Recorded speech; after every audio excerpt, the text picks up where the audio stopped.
Quillen blinked against the harsh artificial light, the kind that suggested the universe was laughing at your discomfort. He sat up and rubbed his eyes, noting that the floor was a perfect blend of cold and uncomfortable. Nothing like waking up on a sci-fi nightmare to get your day started. Ah, the sweet embrace of an alien zoo, he muttered, surveying the room with the enthusiasm of someone given a gift they never asked for. The walls gleamed with technology that probably made humanity's finest look like stone tools. His engineering brain tingled with curiosity, though his cynical soul told it to shut up. Next to him, Alira groaned awake, philosopher extraordinaire and frequent debunker of any optimism he dared to entertain. Waking up in a cage. Just another Monday, right? Her voice carried the kind of sarcasm that would turn even the most cheerful soul into a nihilist. Yeah, and I thought my last apartment was a hellhole, Quillen replied, pushing himself to his feet. The space was sparse with no bars or locks, just a subtle field that probably gave you a shock if you tried to escape.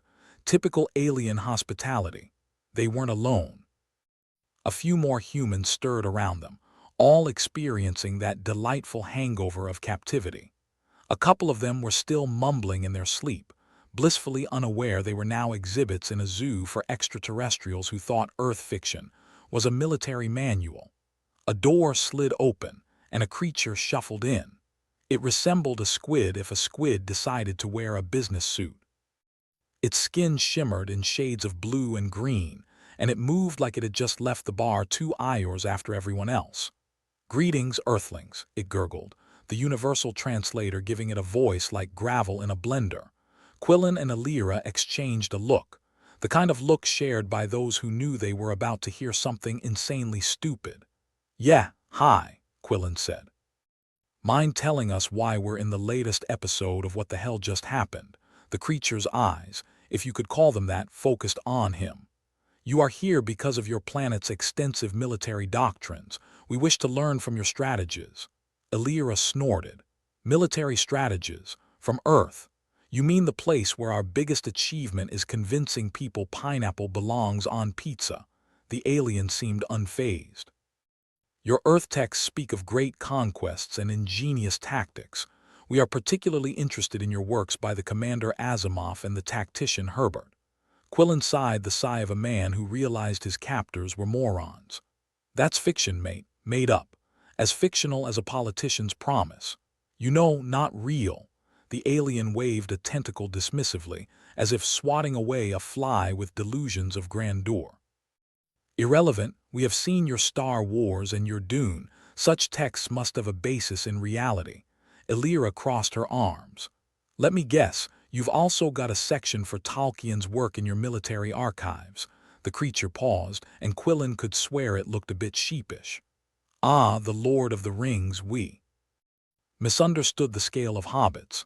A chuckle rippled through the other captured humans, a bitter laugh that said, "We might be screwed, but damn if this isn't absurd."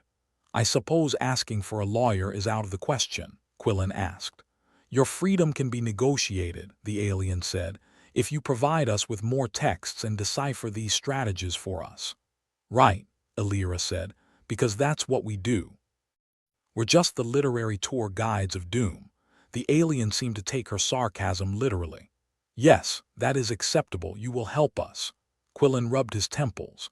"This is what happens when aliens get their hands on our libraries. Next thing you know, they'll think 50 Shades of Grey is an erotic guide to diplomacy." As the alien left, the door sealing with an ominous hiss, Quillen turned to the group. "All right, folks, looks like we're the latest attraction. Suggestions? Can we just tell them our most boring reality shows and hope they pass out from sheer dullness?" Someone suggested from the back. "Or maybe," Alira added, "we could convince them Keeping Up with the Kardashians is about a powerful dynasty of strategists." Quillen chuckled, though the humor was tinged with desperation. "We've got to do something before they decide to probe us for more information." The room fell silent, each captive lost in their thoughts, probably wishing they'd paid more attention in history class, or just skipped the planet altogether. But for now, they were stuck, surrounded by walls that hummed with barely contained menace. I dunno about you, Quillen said, but I refuse to let a bunch of squids with a penchant for sci-fi hold me hostage. We need a plan. Got any prototypes in your brain, engineer? Elira asked. He shrugged. I've got ideas, but ideas are like socks. You always end up losing one. With a plan that was more hope than strategy, they huddled together. Outside, the universe continued its relentless march, indifferent to their plight. But inside, there was a spark, a flicker of resistance that hadn't been dimmed by captivity. Quillen looked around at the faces of the people who had unwittingly become his comrades. Let's show these aliens what Earth fiction really means. Meanwhile, in the control room, the aliens consulted their database, confused why the humans were so amused. Why do they laugh at their predicament? Asked one. It's a defense mechanism, replied another. Their species uses humor to cope with the inevitability of death. Fascinating creatures, the first one mused, activating another set of monitors to observe the humans. Let's hope their laughter isn't contagious. Back in the room, Quillen and Elira were already laying out a plan that was half desperation, half genius. Okay, so step 1. Figure out the weaknesses of their tech, Quillen said. Step 2, Elira added. Get them to believe we're cooperating by feeding them nonsense dressed up as tactical brilliance. In other words, bullshit them into oblivion. My kind of plan, Quillen said with a grin. As they plotted, a sense of camaraderie grew, binding them with shared purpose and grim determination. It wasn't much, but it was a start. A small rebellion in the heart of a weaponized planet. Outside their cell, the alien caretakers watched, oblivious to the storm of human ingenuity brewing within. For now, they were just curious observers in a zoo of their own making. I wonder, Elira said thoughtfully, if they know what happens when you poke a bear too many times. Quillen shrugged. Guess they'll find out soon enough. And with that, the stage was set for humanity's next chapter, a tale of misfit rebels against their unwitting captors, where fiction was the weapon and ingenuity was the armor. The aliens might have thought they were studying Earth's greatest military strategies, but in truth, they were about to learn why humans were the universe's biggest wild card. Because if there was one thing humanity excelled at, it was turning the absurd into the possible, and the impossible into just another Tuesday. Quillen and Elira surveyed their high-tech prison with the kind of critical eye you'd expect from people who'd woken up to find themselves on the wrong side of an interstellar zoo. The room was a showcase of alien technology, flashing lights and humming noises that suggested a level of sophistication that made Earth look like a toddler with a Fisher-Price toolkit. Well, isn't this a charming blend of disorientation and existential dread? Quillen muttered, running a hand through his hair, which was doing a great impression of an electrocuted porcupine. I always imagined my first alien encounter would be more close encounters and less this. Elira chuckled, not entirely without warmth. If by this you mean being paraded as an example of human military prowess to a bunch of squids, then yes, I'd say it's not exactly Spielberg. They wandered over to what appeared to be a control panel, the kind of thing that looked like it could launch 1,000 ships or just make a really good cup of coffee. Quillen's fingers itched to press every button, toggle every switch, but his inner survivalist told him that was a surefire way to end up as a pile of ash. Do you think they realize we're not actually military strategists? Quillen asked, trying to discern the function of a particularly enticing red button. Oh, I'm sure they believe we're the creme de la creme, Elira replied, leaning over to look at what Quillen was examining.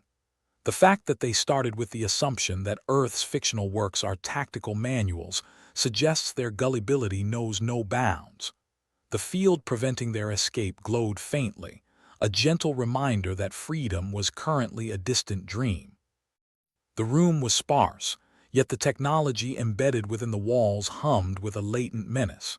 It was a prison, sure, but it was a high-tech prison, which was somehow worse because it suggested their captors were both advanced and ignorant. What do you suppose all this does? Quillen asked, gesturing vaguely at the blinking lights and alien script running across the panels. "Probably controls the temperature of their toilet seats," Alira said dryly. "Or it could be the self-destruct sequence for the whole planet. Hard to say." Quillen grinned, appreciating her brand of gallows humor. If there was one thing that kept him sane, it was sarcasm. That, and the possibility that one of these aliens might actually believe a lightsaber was a real weapon. Their exploration wasn't just limited to their confinement room. A brief survey of their prison revealed a series of interconnected chambers. Each room was as much a testament to alien architecture as it was a reminder of their current predicament. "What's your bet on how many species they've got locked up here?" Alira asked as they peered through a window into the next chamber. An enormous, furry creature lay sprawled across the floor, snoring like a chainsaw. "I'm going with at least a dozen," Quillen replied. "And if they are all here for the same reason we are, then we're in good company, or at least company that shares our bad luck." Alira nodded, considering the implications. "You know, it's starting to feel like one of those bad but oddly charming sitcoms where everyone's stuck in a confined space and slowly losing their minds." "Yeah, except here, we might also lose our lives," Quillen said. "And the laugh track is just our own hollow chuckles as we spiral into insanity." They moved on to the next room, hoping to find anything, that could help them understand the aliens' intentions and potentially exploit them to their advantage. Despite the overwhelming oddity of their situation, there was a sense of camaraderie building between them, a united front against the absurdity they faced. Their trek brought them to a large, circular chamber filled with holographic displays. The air was thick with the kind of quiet intimidation that suggested this was a place of importance. The displays projected a rotating model of the planet, its core highlighted in ominous red. It didn't take a genius to realize that this was no ordinary residence but a carefully constructed arena designed for testing interstellar war strategies. "Well, that's not disconcerting at all," Quillen said, eyes fixed on the hologram. "Can't say I saw this coming when I woke up this morning." Alira stared at the model, her mind churning with possibilities. "Looks like they want to use the planet as a giant chessboard, with us as the pawns." Quillen shook his head. "No offense to the squids, but this is the worst game of Risk I've ever played." The realization of their situation settled over them like an uncomfortable blanket. This was more than just a zoo. It was a live-action role-playing game where the stakes were as high as they were absurd. The aliens not only misunderstood the nature of Earth's literature, but also overestimated the strategic genius of its inhabitants. "Do you think they realize just how incredibly bad we are at this whole war thing?" Alira asked. "I mean, one look at Earth and you'd think we're more into arguing on internet forums than actual combat. Maybe, but they are convinced we're some sort of tactical masterminds," Quillen said. "Though I can't help but wonder if they've ever heard of the charge of the Light Brigade." Alira smirked. "Or that time we sent an entire army to the wrong country because someone misread a map." A silence fell between them, the kind that spoke of mutual understanding and the shared realization that they were in deep, possibly unresolvable trouble. But they also knew that if there was a way out, it would be through the very same ingenuity and absurdity that defined humanity's existence. "So what's the plan?" Alira asked, breaking the silence. "You said you had ideas." Quillen shrugged with the kind of casual nonchalance that suggested he was as much making it up as he went along. "First, we need to convince them that our fictional knowledge can actually teach them something valuable." Alira raised an eyebrow. "You mean lie through our teeth?" "Precisely," Quillen said. "We feed them a mix of truth and fiction, enough to keep them busy while we work out their tech." "Great. We'll give them a crash course on how to lose wars and make it sound like they're learning from the best," Alira quipped. With a rough plan in place, they returned to their cell.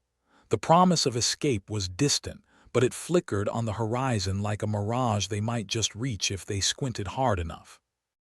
Back in their room, a new alien had arrived, this one resembling a rhino crossed with a diplomat.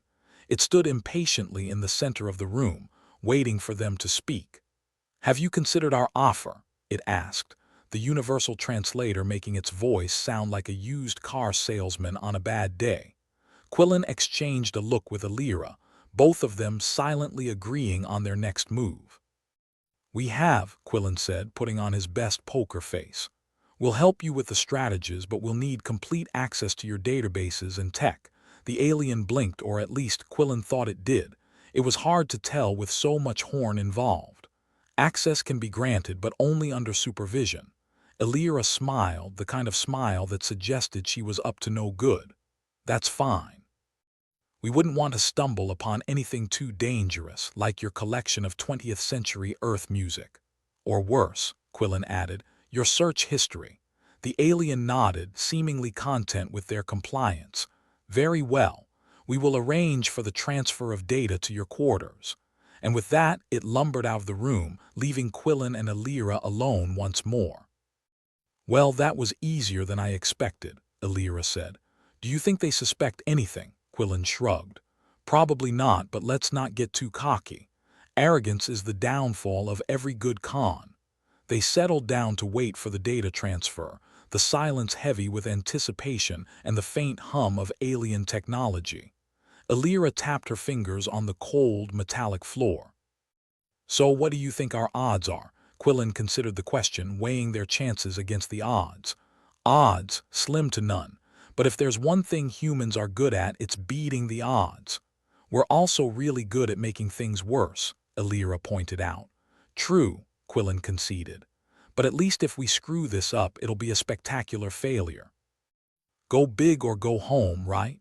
They shared a laugh, a rare moment of levity in the face of overwhelming uncertainty. Despite the gravity of their situation, or perhaps because of it, their resolve hardened. They were just two humans against a galaxy of misunderstanding, but damned if they weren't going to make it interesting. As they waited for the next move in this bizarre game of cosmic chess, Quillen and Alira knew they were in for the fight of their lives. Whether they emerged victorious or, as an unusual footnote in alien history, they intended to give it everything they had. And so, with humor as their shield and fiction as their sword, they prepared to face the galaxy's greatest challenge yet, proving that humans, despite all evidence to the contrary, could indeed be the universe's most unpredictable wild card. "Have you ever noticed how all these alien buttons look like they were designed by a child with a crayon addiction?" Quillen muttered, prodding gingerly at the control panel in their quarters. He half expected the thing to play elevator music or order a pizza. Alira leaned against the wall, arms crossed, a smirk playing on her lips. "It's like they're just daring us to start World War III with a misplaced finger." "Maybe that's their plan, get us to accidentally blow ourselves up, then claim it was an elaborate suicide." "Seems a bit lazy for an advanced species," Quillen replied, eyeing a particularly ominous red button that practically screamed "Do not press." "But then again, maybe they've been listening to our politicians." Alira chuckled, which quickly turned into a groan. "Seriously though, if we're going to make this work, we need to figure out how to use their tech before they start realizing we're as useful as a chocolate teapot in a solar flare." Quillen nodded, mentally cataloging the alien script running across the panel. It was like trying to read a toddler's first attempt at the alphabet, only with more hieroglyphs and existential dread. "All right, let's assume each button does something. First, we have to figure out what each symbol means without blowing us to kingdom come." "Sounds simple," Alira said dryly. "Just like deciphering the instructions for IKEA furniture while blindfolded." He shot her a look. "You're not helping." "No, but I'm entertaining myself, which is the only compensation I'm getting at the moment," Alira shot back. "Besides, we need a plan for communicating with our horned friend. We're not exactly in a position to negotiate, but we can at least try to make them think we are." Quillen glanced towards the door, half expecting the rhino diplomat to bumble back in at any moment. "Right." Convince them we've got a tactical edge while simultaneously looking like we aren't accidentally turning their tech into an impromptu fireworks display.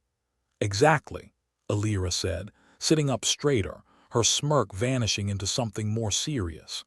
If they really think our fiction is fact, we could use that. We start with something simple like faking military genius and hope they buy it.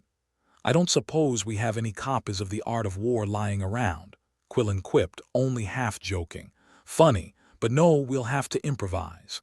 Maybe start with some of Earth's greatest blunders, tell them they're genius strategies. He rubbed his chin. Perfect. We can start with the Trojan horse and move on to how Custer really was just misunderstood. They shared a grim laugh, the kind you can only find in a hopeless situation buoyed by sheer absurdity. It was a lifeline, even if it was fraying at the edges. A few hours later, their quarters had transformed into a pseudo-library of human failures wrapped in strategic brilliance. Alira was in the process of drawing up what she called the official human tactics manual on an alien tablet, complete with diagrams that would make a kindergartner proud. Think they'll buy it? She asked, holding up her latest masterpiece, a stick figure throwing a rock at what was clearly a tank. Why not? Quillen replied.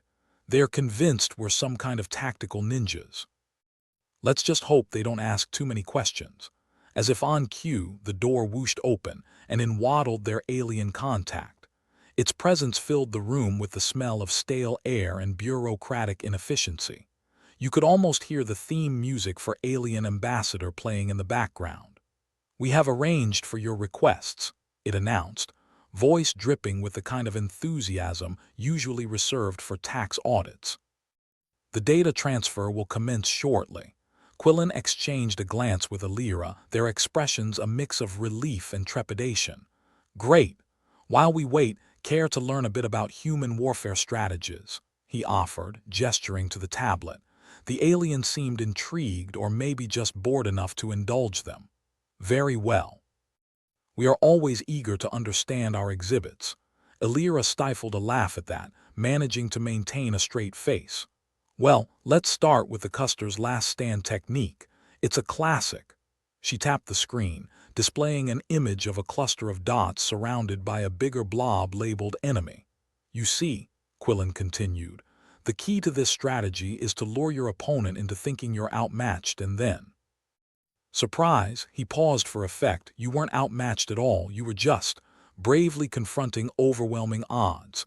The alien made a sound that could have been a snort or maybe just a hiccup caught in translation. Intriguing, and how often is this technique successful? Infrequently, Alira admitted deadpan, but it's memorable. A valuable lesson in perseverance, if nothing else. Satisfied, or at least mystified enough to leave them alone, the alien nodded. We shall consider these strategies. You will be informed when your data access is ready. With that, it lumbered from the room, leaving Quillen and Alira with a sense of accomplishment that was only mildly overshadowed by the impending dread of their own plan backfiring. Well, that was a fun little show and tell, Alira said, collapsing back into her seat. Think they'll buy it? Who knows, Quillen replied. But at the very least, we'll keep them busy trying to decode our nonsense for a while. The wait for their promised access was agonizingly slow, like waiting for paint to dry while locked in a room with the fumes. Alira took to pacing, her footfalls a steady rhythm against the metallic floor, while Quillen attempted to decipher more of the alien script on the control panel, hoping to unlock some hidden potential they could exploit. This whole situation, Alira said, breaking the silence. It's like we're stuck in a cosmic joke and the punchline's on us. Quillen nodded, pushing an imaginary glasses up his nose in a futile attempt to look more intellectual. Yeah, but at least we're the main characters. Means we've got a shot at a happy ending, right? Or a really dramatic one, she replied, a shadow of a smile on her lips. Before they could delve into further speculative doom-mongering, the data transfer arrived. It was anticlimactic, a quiet beep and a small flash on the console, signifying that they now had a wealth of alien knowledge at their fingertips. Or, more accurately, a bunch of gibberish that might as well have been a recipe for disaster. "Time to earn our stripes," Quillen said, fingers flying over the console, attempting to sort through the data. It was like trying to solve a Rubik's Cube while wearing mittens, but hope springs eternal, or maybe it's just desperation. Illyra leaned over his shoulder, peering at the holographic display. "What do you see?" "Mostly nonsense, but here," he paused, pointing to a series of alien characters that seemed to repeat in a pattern. "This looks like a navigation system. Might be a way to get us some control over this place. Or a quick trip to the middle of a star," Illyra said, ever the pragmatist. "Optimism, Illyra. It's what's for breakfast," he shot back, eyes still on the screen. Several Iors passed in a blur of alien syntax and trial and error. They discovered a few useful tidbits, a potential override for the field barrier, a map of the facility which was about as useful as a broken GPS, and a list of other species currently on display. "Looks like we're not the only ones in captivity," Quillen said, scrolling through the list. "We've got everything from sentient plants to whatever the hell that is." "Hope they don't expect us to befriend everyone," Illyra replied. "I've got enough problems without trying to bond with a talking shrub." The task of deciphering alien tech was daunting, but with every small victory they regained a measure of control over their situation. It was a fragile, fleeting thing, much like their sanity, held together by duct tape and sarcasm. As they continued their work, the realization dawned that this was only the beginning. Their plan was far from foolproof, and the odds were as long as any they'd ever faced. But if there was one thing humans had always been good at, it was making the impossible possible, usually by stumbling into success through sheer stubbornness. "Think we'll pull this off?" Illyra asked, her voice tinged with fatigue. "No clue," Quillen replied, a wry grin on his face. "But if we don't, at least we'll go down as legends, or myths, or the biggest fools the galaxy's ever seen." "Here's to going down swinging," she said, raising an imaginary glass. And with that toast to uncertain futures, they dove back into their work, fueled by the kind of reckless determination that might just turn the tide in their favor. Or maybe, just maybe, write a new chapter in the annals of idiotic bravery. In the end, they weren't just fighting for freedom. They were fighting to prove that in a universe that thought it understood everything, humanity was the wild card nobody saw coming. Quillen was in the middle of explaining how the charge of the Light Brigade was actually a premeditated tactical maneuver when the entire room shuddered, the lights flickering as if questioning their life's choices. "Looks like our alien friends decided to upgrade their paranoia settings," Quillen muttered, glancing at the ceiling as if to catch it in the act. Illyra, who had been practicing her "I'm not impressed" face for the last Ior, raised an eyebrow.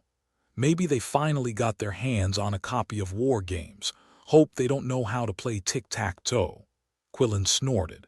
"If they think that's a tactical manual, we're in deeper trouble than I thought. But hey, at least they're giving us the full paranoid dictator treatment." "Next step, tin-foil hats." Illyra tapped her finger against the tablet, the official human tactics manual still open. "We need to up our game then. If they're tightening the noose, we've got to slip through before they realize their error." "Right," Quillen said, rubbing the bridge of his nose. "We'll turn our fictional nonsense into their tactical gospel." She flipped through the tablet, looking for inspiration. "What's the most ridiculous thing we could convince them is a legitimate strategy?" Quillen shrugged. "How about Monty Python and the Holy Grail? We tell them our secret tactic is running away and shouting about swallows carrying coconuts." "Brilliant," Illyra said, chuckling. "We'll baffle them to death with absurdity." Their laughter echoed through the quarters, the sound bouncing off the walls like a ping-pong ball in a tin can. It was the kind of laughter that came from people with nothing left to lose but their own sanity, a sentiment that felt increasingly familiar as the alien security measures ramped up. The field barrier, once a gentle suggestion to stay put, now buzzed with the intensity of a fresh cup of espresso. The kind that makes your hair stand on end, and your heart threaten to leap out of your chest from sheer overcaffeination. "So, what's our plan when they come back?" Alira asked, her tone more serious now. "We improvise like we always do. Maybe combine some Braveheart with a bit of Three Stooges. They'll never see it coming." She nodded, though whether it was from agreement or resignation was anyone's guess. "Let's hope we don't end up the slapstick punchline in their alien comedy." A sudden, sharp chime broke the tense atmosphere, the sound like nails on a chalkboard. The door slid open to reveal the alien ambassador, its expression a curious mix of frustration and intrigue. Or maybe it was just indigestion. It was hard to tell with aliens. "We have observed increased attempts at manipulation," the alien intoned, its voice dripping with the same enthusiasm as a DMV clerk. "Your tactics have spurred heightened security protocols." Quillen plastered on his best used car salesman smile. "Well, you know us humans, always full of surprises and questionable decisions. Keeps things interesting, doesn't it?" The alien didn't seem amused. "Your access to data will be monitored closely. Any irregularities will be met with consequences." Alira leaned forward, her body language the epitome of nonchalance. "Consequences like a prize for creativity, because we're pretty good at thinking outside the box." The alien's eyes narrowed, or at least its equivalent of eyes and narrowing. "Do not test our patience." Quillen nodded sagely. "Wouldn't dream of it. We're just humble strategists after all." With a final stare that could have been a warning or just a malfunction of its facial muscles, the alien departed, leaving the room heavy with tension and the scent of bureaucratic irritation. Alira waited until the door closed before sighing. "Guess our antics haven't gone unnoticed." "Nope," Quillen agreed. "But we've got them on edge, which is exactly what we need. Keeps them guessing and buys us time." They returned to their work, focusing on the alien data like miners digging for gold in a coal mine. It was slow, painstaking labor, filled with dead ends and eureka moments that were more aha than hallelujah. As they pieced together the puzzle, Alira voiced a thought that had been simmering in the back of her mind. "You ever think about what it means to be human in all this mess? Like we're the galaxy's equivalent of a practical joke, but somehow we're still here." Quillen considered her words, then shrugged. "We're tough little cockroaches, aren't we? Always finding a way to survive against the odds, even if it means making the universe laugh at our expense." "Maybe that's our superpower," Alira mused. "Our willingness to laugh in the face of doom. To flip the script when the story's already been written." "Guess that makes us the jokers in the deck," Quillen replied, a hint of pride in his voice. They continued their efforts, driven by a combination of necessity and sheer bloody-mindedness. The Iors blurred, their focus solely on cracking the alien codes and devising a plan that would make even the most daring of human legends blush. It was a task that required not just skill but an embrace of the madness, the absurdity of their situation. They were prisoners in an interstellar zoo, yet they wielded the most dangerous weapon of all, unpredictability. The next time the alien ambassador returned, its demeanor was decidedly less tolerant. "Your access logs show unauthorized attempts to breach security." Quillen raised his hands in mock surrender. "Hey, it's not our fault your system's more inviting than a wide-open cookie jar." Alira chimed in, her smile sharp and sardonic. "We can't help it if curiosity is ingrained in our DNA. Blame evolution." The alien seemed unconvinced, but it pressed on. "What is your objective?" Quillen exchanged a glance with Alira before answering. "Our objective is survival, plain and simple. And maybe a bit of mischief along the way." "You misunderstand the severity of your actions," the alien said, its patience clearly wearing thin. "Or maybe you misunderstand us," Alira countered, her voice steady. "We're not trying to cause chaos, just trying to navigate it." The alien hesitated as if weighing its options.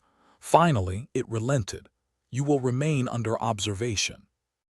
Any further transgressions will not be tolerated." As the alien left, Alira released a breath she hadn't realized she'd been holding. "Think we're pushing our luck?" "Luck's all we've got," Quillen replied.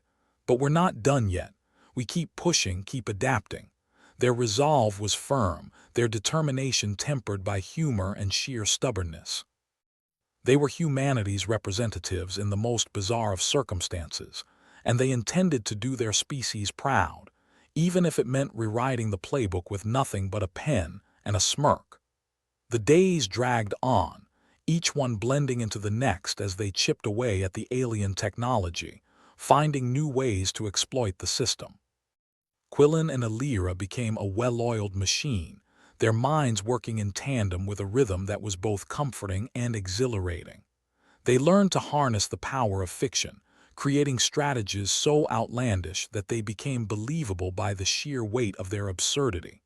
It was a delicate dance, one that required finesse and a touch of madness. Their efforts weren't without consequence. The aliens responded with heightened measures, their paranoia evident in the increased presence of surveillance and guards. But with each setback came opportunity, a chance to refine their approach and push the boundaries even further. Alira's philosophical insights became a guiding light, her ability to see beyond the immediate and into the realm of possibility an invaluable asset. She challenged Quillen to think bigger, bolder, to embrace the chaos and find order within it. "We're the wild card, remember," she'd say during moments of doubt. "Let's play the hand we've been dealt and see where it takes us." And so they did, navigating the intricacies of alien technology with the grace of a bull in a china shop. They stumbled, they fell, but they always got back up, driven by the desire to prove that even in the darkest of circumstances, humanity could shine. Their journey was fraught with danger and uncertainty, but it was also filled with moments of triumph and camaraderie. They were a team, a unit bound by shared experience and the knowledge that they were fighting for something greater than themselves. As they stood on the precipice of their ultimate goal, the weight of their journey behind them, Quillen couldn't help but reflect on how far they'd come. From hapless captives to strategic masterminds, they defied the odds and carved their own path. "Do you think we'll make it?" Alira asked, her voice laced with hope and trepidation. Quillen looked at her, their bond forged in the fires of adversity. "I think we've got a damn good shot, and if we don't, at least we'll go down swinging." With that, they prepared to take the final steps in their journey, their resolve unbreakable, their spirits unyielding. They were humanity's champions, armed with nothing but their wits and a refusal to give in. And in a universe that thrived on predictability, they were the ultimate anomaly. The plan, if you could call it that, was simple: create as much chaos as possible, and hope the aliens were just as baffled by human unpredictability as everyone else in the galaxy. Quillen crouched in the corner of their containment quarters, fingers dancing over the alien control panel. It was an exercise in frustration, like trying to program a microwave in hieroglyphics.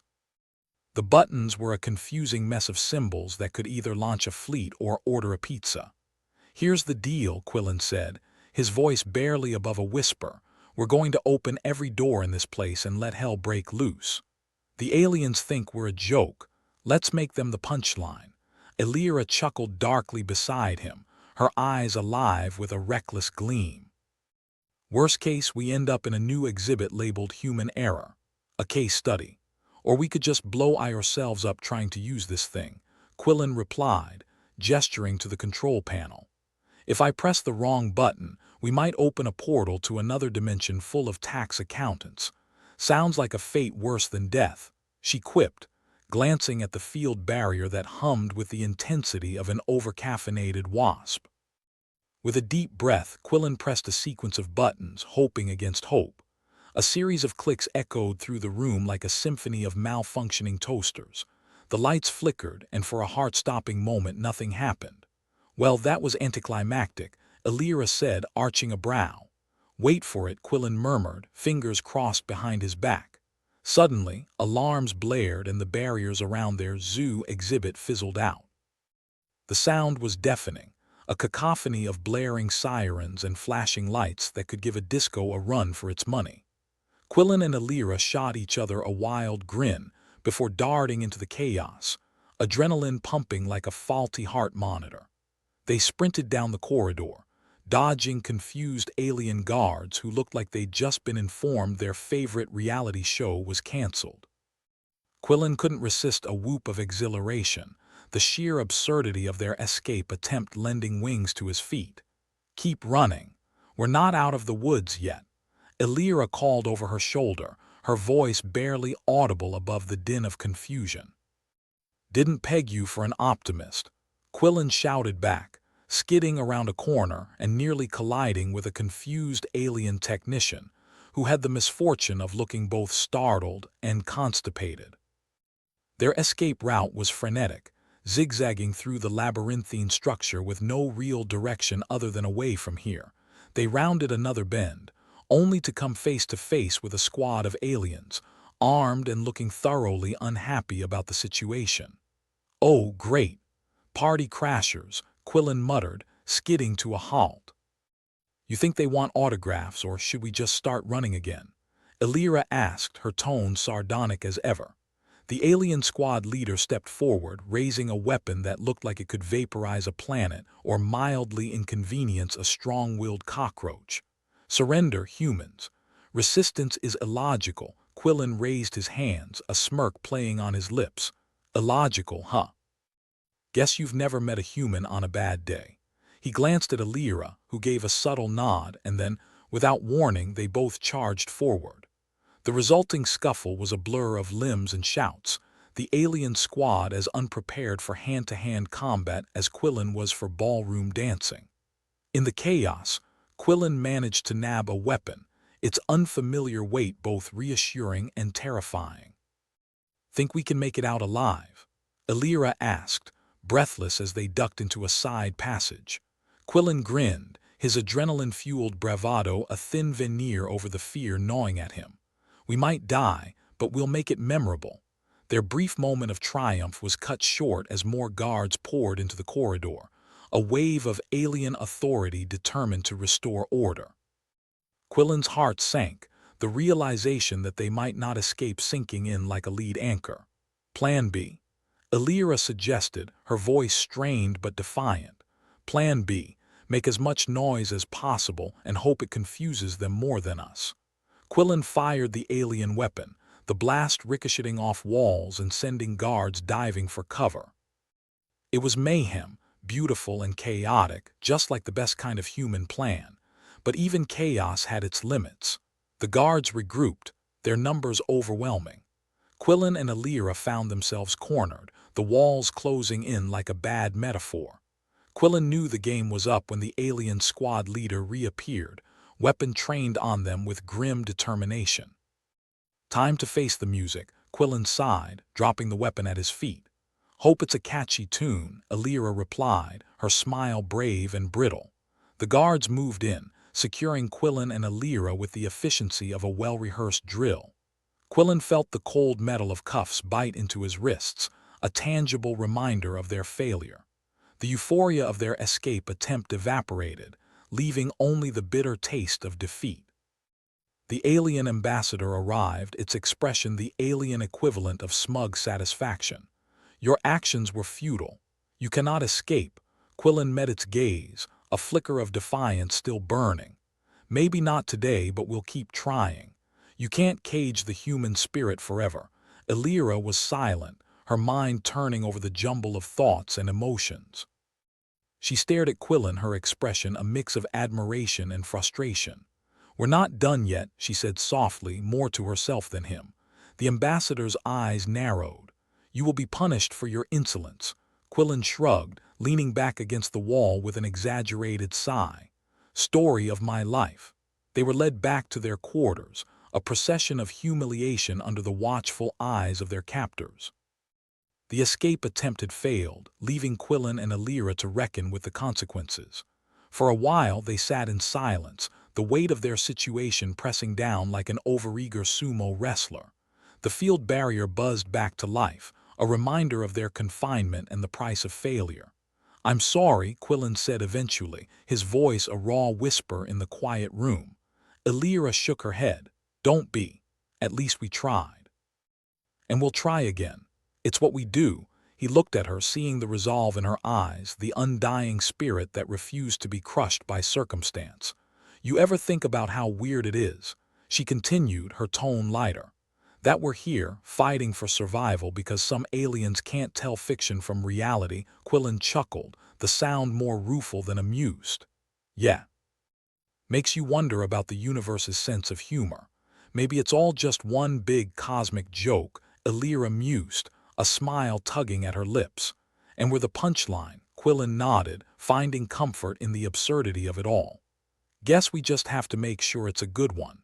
They lapsed into silence again, the weight of their failure heavy but not insurmountable.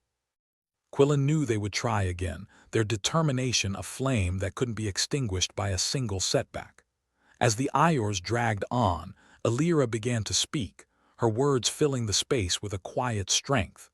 "You know, in all those stories we fed the aliens, there's always a moment when the heroes feel like they've lost. When everything seems impossible." Quillen nodded, listening intently. "But that's never the end," she continued, her voice growing stronger. "It's just a turning point. A chance to find new strength, to dig deeper and push harder." Quillen smiled, feeling the stirrings of hope reignite within him. "Guess we're at our turning point then." "Yeah," Illyra agreed, her eyes alight with determination. "We are. And we're not done fighting yet." Quillen leaned back, closing his eyes as he absorbed her words. They were down but not out, beaten but not broken. And as long as they had each other, as long as they could still laugh in the face of doom, they would find a way to turn the tide. Their darkest Ior would not be their end. It would be the catalyst for something greater, something they couldn't yet imagine. And when the universe tried to crush them, they would rise, wittier and more irreverent than ever. It was their way, after all. To take the blows, to stand back up, and to face the cosmos with a grin that said, "Is that all you've got?" And so, in the heart of an interstellar zoo, two humans sat side by side, ready to defy the odds once more. They would continue their journey, armed with nothing but their wits, their resolve, and the unshakable belief that even in the darkest times they could find the light, or at least throw a good enough punch to make the darkness flinch. "Ready for another round?" Quillen asked, his voice steady and full of promise. Illyra nodded, her smile bright and unwavering. "Always." Quillen and Illyra sat shoulder to shoulder, their faces dimly lit by the soft glow emanating from the alien control panel, which, despite its apparent complexity, had the reassuring user-friendliness of a tax form in Mandarin. The air between them was thick with failure and the stale scent of recycled oxygen, but the silence was anything but empty. Illyra was the first to speak, her voice cutting through the quiet like a rusty blade. "Remember that time we almost started an intergalactic war over a board game?" she asked, the corners of her mouth twitching up in a sardonic smile. Quillen chuckled, a sound that was more a bark than a laugh. "If those aliens thought Monopoly was bad, they should see us play charades. I hear it's banned in 3 systems now." "Speaking of banned," Illyra said, nodding toward the control panel, "we've got to figure out how to use this thing before they decide to make us a permanent exhibit." Quillen leaned forward, studying the device as if it might suddenly make sense. "Well, we've already pressed enough wrong buttons to fill a blooper reel. Maybe we should try thinking outside the alien box." "Good plan, but we're a little short on outside-the-box thinkers. All we've got is you and me, and last I checked, neither of us has a PhD in alien technology." He grinned, though the expression didn't quite reach his eyes. "True, but we do have something those aliens don't." "What's that?" "A tendency to make bad decisions and sarcasm, that, and a penchant for finding loopholes." Illyra's interest piqued, she leaned closer. "Loopholes, you say? Do tell." "Well," Quillen said, shifting his weight as an idea began to form, "we've been assuming this panel controls the whole shebang, barriers, locks, probably even the coffee machine. But there's a chance it's connected to something more. Central, like the heartbeat of this floating alien prison. Exactly. If we can find a way to tap into the planet's core, figuratively speaking, we might be able to exploit a flaw in their system." Alira's eyes sparkled with a mix of curiosity and skepticism. "And how do you propose we do that? I don't think sweet-talking the panel's going to work." Quillen scratched his chin, frowning. "In all those stories we've been feeding them, there's always a pivotal moment where the heroes discover a critical weakness.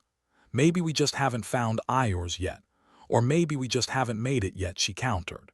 "The biggest flaw in any system is the people running it, and aliens aren't immune to screwing up." "True," Quillen said, settling back into his seat. "So, what's the plan?" "Overload their circuits with our charming personalities. More like outthink them with what they consider nonsense." Quillen nodded, the thread of an idea taking shape. "Like using their belief in our tactical manuals against them. Maybe if we can convince them that one of our fictional stories holds a hidden key to their system." "Exactly," Alira replied, her smile growing. "We feed them a line about a tactical strategy hidden in, say, The Hitchhiker's Guide to the Galaxy. They'd never suspect a book about towels holds the key to their downfall." Quillen grinned, feeling the first stirrings of hope. "You know, that might just be crazy enough to work. But what's the critical flaw?" Alira's brow furrowed in thought. "The core. The core." "Oh," she said, eyes widening. "Remember those old sci-fi movies where they talk about reversing the polarity?" Quillen snapped his fingers, catching on. "Yes. Maybe we can convince them that reversing the polarity of their core systems will make everything more efficient. And when they try it," Alira added, "we can use that chaos to make our move. They'll be too busy trying to fix everything to notice us slipping through the cracks." Quillen's mind raced, already contemplating the details. "It's a gamble, but if we can pull it off it'll be one hell of a turning point," Alira finished. The two of them fell silent, considering the magnitude of what they were about to attempt. It was reckless, audacious, and had all the odds stacked against it, just the way they liked it. "All right," Quillen said, determination hardening his voice. "Let's see if we can fool some aliens into outsmarting themselves." Alira grinned, her eyes glinting with mischief. "And if we fail," he shrugged, leaning back with nonchalance, "then at least we'll have given them a show." The plan, as it turned out, was deceptively simple. Convince the aliens that their beloved tactical manuals contained a secret strategy involving the core's polarity, then sit back and watch the fireworks. But simple didn't mean easy, and as Quillen and Alira approached the alien ambassador's chamber, their resolve was tested by the guards' stern faces and the ever-present whiff of alien bureaucracy. "Here goes nothing," Quillen muttered under his breath as they were ushered inside. The ambassador, a creature of both impressive intelligence and unfortunate fashion choices, regarded them with a mix of curiosity and disdain. "You requested an audience. State your purpose." "Well," Alira began, putting on her best conspiratorial tone, "we've been doing some thinking, and we realized there's something you need to know about our tactical manuals." "Indeed." The ambassador's interest was piqued, its eyes narrowing slightly. Quillen took over, his voice steady and confident. "Yes. You see, there's a critical strategy hidden in one of our manuals, a method of improving both security and efficiency in a system like yours." "And which manual contains this strategy?" the ambassador inquired, suspicion lacing its tone. "The Hitchhiker's Guide to the Galaxy," Alira replied smoothly. "It's all about reversing the polarity of the central core." The ambassador paused, its expression unreadable. "Reversing the polarity, you say? Intriguing. Continue." Quillen nodded, feeling the tension in the room ratchet up a notch. "Apparently, reversing the polarity can enhance energy flow, leading to more stable and secure systems. And in a place like this, stability is paramount, right?" The ambassador contemplated this, its eyes flicking between Quillen and Alira. "I will consider your suggestion. If it proves advantageous, your cooperation will be rewarded." Alira flashed a charming smile. "Just trying to help." Dismissed, they left the chamber, the doors snapping shut behind them with a finality that made their hearts skip a beat. "Do you think they bought it?" she asked, her voice laced with nervous excitement. Quillen exhaled slowly, the adrenaline still buzzing through his veins. "If they didn't, we're back to square one. But if they did, Then we just might have ourselves an opportunity. The following days were a study in anticipation. Quillen and Alira moved through their routine with the precision of seasoned actors, every smile and nod a piece of the performance they hoped would lead to freedom. Then, one day, the light in their quarters flickered ominously, a harbinger of the chaos to come. The power surged, then dipped, plunging the room into a strobe-lit nightmare. Alarms began to wail, their cries a discordant symphony that heralded the beginning of the end or something like it. "They're doing it," Quillen said, his voice filled with a mix of disbelief and vindication. "They're actually reversing the polarity." Alira laughed, the sound bright and defiant. "Never thought I'd see the day when an alien race fell for a sci-fi trope. Shows what they know," Quillen quipped. "Now, let's make sure we're ready when things really go sideways." The building trembled around them, the very air vibrating with the power of a system in turmoil. Quillen and Alira could only imagine the chaos unfolding in the control rooms, where aliens scrambled to right a ship they didn't know they'd sunk. "Time to move," Alira said, nodding toward the door. The corridors were a storm of flashing lights and alien personnel, the carefully controlled environment now a tempest of disarray. Quillen and Alira navigated the chaos with purpose, slipping through shadows and skirting the edges of confusion like ghosts in the machine. "Do you think they know it was us?" Alira asked as they ducked into a side passage, the shrill cries of alarms muted by the walls. "Doubt it," Quillen replied. "They're too busy trying to figure out why their system's behaving like a drunk on a bender." The passage opened into a sprawling chamber filled with equipment and consoles, each one abandoned in the rush to contain the growing disaster. The room was a testament to the aliens' advanced technology, all of it now rendered useless by their gullibility. "There," Quillen said, pointing to a console that seemed to pulse with authority. "If we're going to do this, we've got to act fast." Alira nodded, her fingers already dancing over the unfamiliar controls. "What are we looking for? Something, anything, that can give us an edge. A way to disable their systems long enough for us to make a break for it." The console chirped in protest as Alira worked, its disapproval an ever-present reminder of their precarious position. But she was undeterred, her determination as unyielding as the alien walls around them. "There," she exclaimed, triumph in her voice. "I think this might be it. A failsafe, or at least something we can turn into one." Quillen joined her at the console, his mind racing with possibilities. "All right. Let's see if we can't give these aliens another reason to underestimate us." The two of them worked in tandem, their movements a flurry of calculated risk and hurried precision. The room seemed to pulse with energy, an ominous rhythm that matched the pounding of their hearts. Just as they finished, the console emitted a final, defiant beep, and the lights overhead flared with a blinding intensity before plunging the chamber into darkness. "They're not going to be happy about this," Quillen remarked, adrenaline making his voice shake with suppressed laughter. Alira grinned, her teeth a flash of white in the gloom. "No, but we might just have a chance now." "Let's move." They slipped back into the corridors, the sounds of confusion and chaos their allies in a desperate bid for freedom. Each step forward was a victory, every footfall a defiant proclamation that they would not be caged forever. As they neared the perimeter of the prison, the field barriers flickered weakly, their power compromised by the havoc they'd unleashed. Quillen and Alira shared a look, their silent determination mirrored in each other's eyes. "This is it," Quillen said, his voice steady with the knowledge that this was their moment. "Let's not waste it," Alira replied. Together they stepped through the barrier, the energy crackling around them like a dying firework. It was a leap of faith, a gamble in the truest sense, but they had nothing left to lose. As they disappeared into the darkness beyond, the alarms continued to wail, a lament for an order that could not withstand the chaos of human ingenuity. And in their wake, the prison lay in turmoil, a testament to the power of two irreverent humans who refused to accept their fate. The universe was indeed a vast place, filled with wonders and terrors beyond imagining.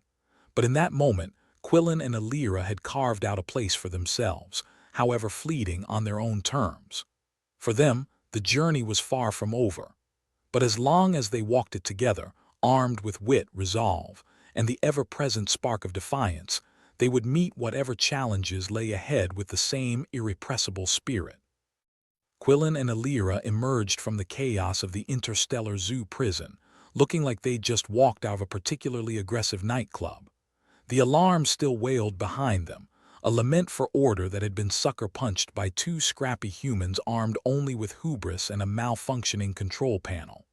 "Well, that was a bit of a rush," Quillen said, trying to catch his breath. His voice was half amusement, half disbelief. "I almost feel sorry for them." "Almost," Alira replied, her lips curling into a smirk. "But then, I remember they did think Monty Python and the Holy Grail was a tactical guide." "Point taken," Quillen snorted. He glanced back at the facility, now a beacon of malfunctioning lights and confusion. "Think they'll miss us?" "Not until they figure out why their security system's acting like it's had one too many at Happy Hour," she said, contemplating their next move. "So, what's next on our grand tour of alien incompetence?" Quillen considered the question, the gears in his head turning faster than a hamster on caffeine. "We need to make sure they're too busy to come after us. Disabling their planet's defenses might just do the trick." "Always with the grand plans," Alira teased, nudging him in the ribs. "You ever think about something small, like a nice cup of alien coffee? Hey, if I get a chance, I'll steal a pot. But first, we've got to find the central defense hub." He pointed toward a distant cluster of alien architecture, glowing with a sinister, overblown sense of importance. "Over there." They moved quickly, sticking to the shadows like overly ambitious ninjas. With each step, the alien planet's bizarre architecture loomed larger, a testament to both their technological prowess and a complete lack of aesthetic restraint. It was like being inside a giant's toy box after a particularly bad acid trip. "Why do I get the feeling we're walking into a death trap?" Alira asked, casting a wary eye at the ominous skyline. "Because we probably are," Quillen replied, optimism never having been his strong suit. "But that's never stopped us before." As they approached the central hub, the hum of alien machinery grew louder, like a hive of particularly disgruntled bees. The entrance was guarded by a force field that buzzed with a menacing intensity, daring anyone foolish enough to challenge it. "Got any bright ideas?" Alira asked, eyeing the field warily. Quillen grinned, that reckless gleam in his eyes. "Always. Remember the control panel we left in a state of existential crisis? How could I forget? Well, if I've done my job right, it's still sending out signals like a drunk radio DJ. Might just be enough to scramble this field for a moment." Alira nodded, her trust in Quillen's madcap plans absolute. "Let's see if your DJ skills pay off." Quillen approached the panel beside the field and began tapping into the mess of wires and circuits like a man who'd once lost a bet to a porcupine and lived to tell the tale. The field flickered, its energy wavering like it suddenly remembered it had a dentist appointment. "Now or never," he said, urgency in his voice. Together, they slipped through the barrier, feeling the static sizzle against their skin.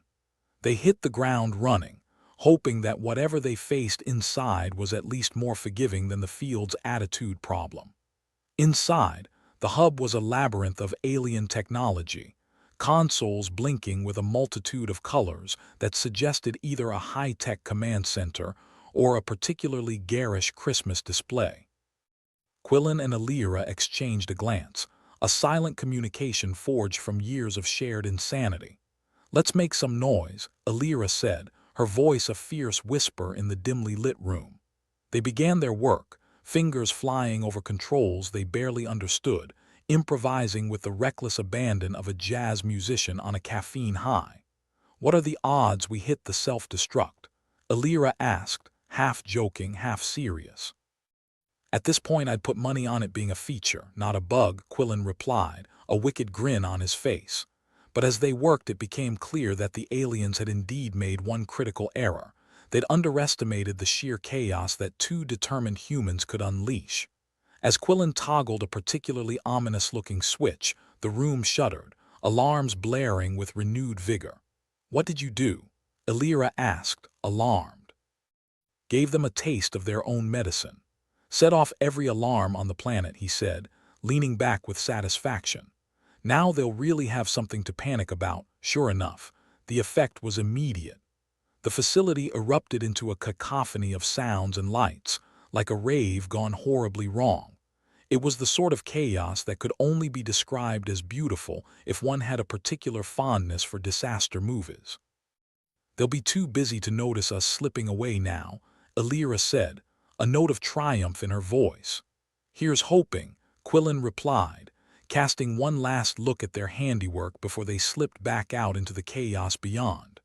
The aliens, for all their technological prowess, had not been programmed to handle this level of disorder. The planet's defenses, once impregnable, now lay vulnerable, the result of one too many tactical books read as bedtime stories. As they made their way through the tumultuous landscape, Quillen and Elira couldn't help but revel in their small victory. It wasn't every day you outsmarted an entire alien race with tactics borrowed from science fiction and sheer audacity. "Think they'll be keen on negotiating peace now?" Elira asked, her breath coming in quick, exhilarated bursts. "Either that, or they'll just steer clear of any planet with humans," Quillen said, a smirk playing at his lips. "After all, we've proven we're not exactly the easiest pets to keep." Their path through the pandemonium took them toward what appeared to be a communication relay, a structure built with the express purpose of looking more important than it probably was. But if they could reach it, they might just have a chance to broadcast their message to the whole planet. "Always wanted to be a radio star," Quillen muttered as they approached the relay, eyeing the intricately designed control panel with a mixture of dread and determination. "Let's hope the universe has room for two more," Elira replied, her hands already seeking out the controls that would allow them to make contact. The relay hummed to life under their ministrations, its systems reluctantly cooperating under the influence of Quillen's unique flair for the dramatic. As they prepared to speak, the weight of what they were about to do settled over them, a moment of clarity in the midst of madness. "Ready?" Quillen asked, his voice steady despite the chaos that surrounded them. "Born ready," Elira replied, meeting his gaze with unwavering confidence. Quillen leaned into the microphone, his voice carrying across frequencies and through the din of pandemonium. "This is Quillen and Elira, speaking to whoever's left listening. We're the humans you've been treating like zoo animals, and we've got a little proposal." He paused, letting the gravity of their words sink in. "We've managed to cause quite a bit of chaos down here, and unless you're keen on letting this continue, we suggest a little negotiation." Elira took over, her voice a melodic counterpoint to Quillen's steady cadence. "We're not looking for trouble. We just want our freedom and maybe a little recognition that humans aren't just creatures for your amusement." There was a beat of silence, the pause pregnant with possibility, and then, improbably, a voice crackled through the speakers. It was the ambassador, sounding both frazzled and begrudgingly impressed. "This is the ambassador," it said, its voice carrying the weight of authority and a hint of resignation. "We have been misled by our understanding of your culture. It seems we have much to discuss." Quillen exchanged a glance with Elira, his heart lifting at the unexpected turn of events. "So, you're saying you're willing to talk?" "Yes," the ambassador replied, its tone suggesting that it would rather be anywhere else. "We concede that our methods have been flawed. We are willing to negotiate terms of peace." Elira grinned, her eyes sparkling with triumph. "We'll consider that a step in the right direction." As the communication link faded, Quillen and Elira allowed themselves a moment of victory. Against all odds, they had turned their situation around, proving once and for all that humans were neither simple creatures to be contained nor mere curiosities to be gawked at. They were a force to be reckoned with, unpredictable and irrepressible, capable of turning the universe on its head with nothing but a bit of wit and a whole lot of nerve. Not bad for a couple of Earthlings, Quillen said, his voice thick with satisfaction. Illyra laughed, the sound bright and joyful amid the lingering chaos. Not bad at all.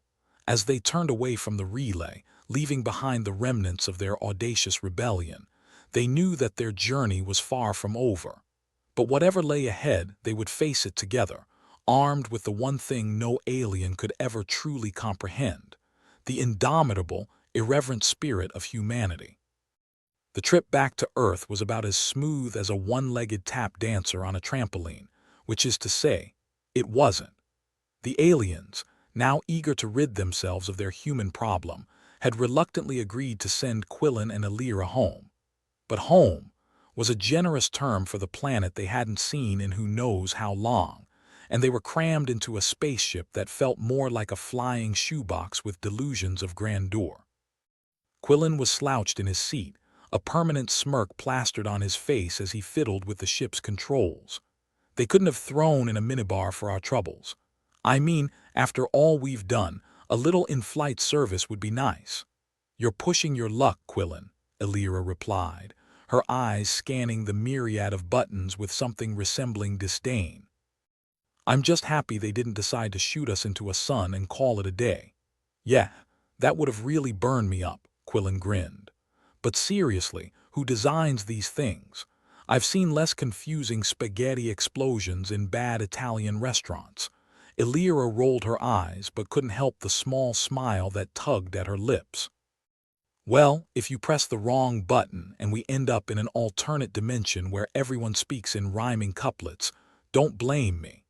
The ship's interior was a claustrophobic nightmare of alien ergonomics. Apparently, their engineers had never heard of legroom. Every surface was covered in knobs and dials, each one more inscrutable than the last. The seats barely accommodated human anatomy, a stark reminder that their captors saw them as nothing more than exotic specimens to be catalogued and displayed. I bet they call this their luxury model, Quillen mused, trying to stretch his legs in the cramped space. I can almost hear the sales pitch, now with 20% more existential dread. Illyra chuckled, peering out the small viewport at the swirling galaxies beyond. And it comes with a complimentary side of alien disdain. How thoughtful. The journey passed in a haze of snarky banter, half-hearted naps, and occasional moments of introspection. They had plenty of time to reflect on how close they'd come to being permanent members of the interstellar zoos, humans, precariously thriving exhibit. It was a future neither of them had been particularly keen on exploring. Eventually, the ship's automated systems began their descent toward Earth, the planet looming larger with each passing moment. It seemed almost surreal to see their homeworld again, a distant sphere of blue and green that held all their past memories and future hopes. Quillen eyed the planet with a mixture of relief and nostalgia. You think they'll roll out the red carpet for us? More like roll us up in it and throw us in the nearest river, Illyra replied dryly. We've been gone long enough that they probably wrote us off as casualties of yet another freak space accident. Hey, at least we get to add space explorers to our resumes. That'll impress the hell out of future employers, assuming anyone believes us. They watched Earth grow closer, the ship's navigation systems whirring with the determined precision of a drunk trying to find their way home in the dark. As they neared the atmosphere, Quillen couldn't help but wonder about the stories they'd bring back, tales of daring escapes, alien misunderstandings, and the power of human unpredictability. This is gonna make one hell of a bedtime story, he said, the corners of his mouth twitching with amusement. Once upon a time, a couple of humans decided they were too good for cages, and managed to piss off an entire alien species in the process, Illyra added with a smirk. They'll probably think we're making it all up. That's the beauty of it, Quillen replied, a mischievous glint in his eye. The best stories are the ones no one believes. The ship touched down with all the grace of a whale wearing roller skates, jolting them out of their seats and back into the reality of Earth. The hatch opened with a hiss, and fresh air flooded the cabin, a welcome relief from the recycled alien atmosphere they'd been breathing. They stepped out onto solid ground, both of them taking a moment to appreciate the simple joy of gravity that didn't feel like it was trying to crush them into pancakes. Earth was a chaotic mess of politics, pollution, and people, but it was home. As they walked away from the ship, the familiar sights and sounds of their planet overtaking their senses, Elira glanced sideways at Quillen. "You think anyone will ever really understand what happened out there?" Quillen shrugged, a grin playing at his lips. "Probably not, but maybe that's the point. Stories like yours aren't about making sense. They are about reminding everyone that there's always more out there, more than just the cages we build around ourselves." Elira nodded, appreciating the sentiment. "And that sometimes the best way to break free is to just press all the buttons and see what happens." "Exactly," Quillen laughed, the sound carrying across the open space like a promise. "Now let's find a place with decent coffee and a strong Wi-Fi signal. We've got some serious storytelling to do." As they made their way toward the nearest city, their minds buzzing with the possibilities of life beyond the bars of alien prisons and human expectations, they couldn't help but marvel at the power of their journey. In the end, it wasn't just about escaping the zoo. It was about rewriting the rules, redefining what it meant to be human in a universe that had tried to put them in a box. Elira's thoughts turned toward the stories they'd tell, the truths wrapped in layers of humor and hyperbole. Stories had power. They could shape worlds, ignite revolutions, or, at the very least, entertain the masses with tales of outrageous adventure. And who knew, perhaps their experiences would inspire others to look beyond the confines of their own lives to question the narratives they'd been given. "Quillen," she said, her voice thoughtful. "Yeah," he replied, glancing over at her. "Do you think any of this will make a difference? I mean really make a difference?" Quillen paused, considering the question. "I think it already has. Maybe not in the way we expected, but that's the beauty of stories. They have a way of changing things even if we can't see it right away." Elira smiled, a sense of peace settling over her. "Then let's make sure we tell it right. The universe could use a few more good stories, even if they're full of impossible details and wild exaggerations." Quillen nodded, his gaze fixed on the horizon. "Agreed. And who knows? Maybe one day, someone will look up at the stars and remember that a couple of humans once dared to dream bigger than the cages they found themselves in." Together, they walked into the future, ready to face whatever came next with the same irreverence and determination that had carried them this far. The world was wide open, filled with endless possibilities, and they were more than ready to explore every single one. And so, with a wink and a nod to the universe, Quillen and Elira set off on their new adventure, two humans who'd seen the stars, defied the odds, and returned to Earth with a story that was just beginning. As they disappeared into the bustling cityscape, their laughter echoed in the air, a reminder of the indomitable, irrepressible spirit that had carried them through the darkest corners of the galaxy. And somewhere, up in the vast expanse of space, a bemused alien ambassador shook its head, wondering just how much trouble two of Earth's finest could create next. But that, of course, was a story for another day.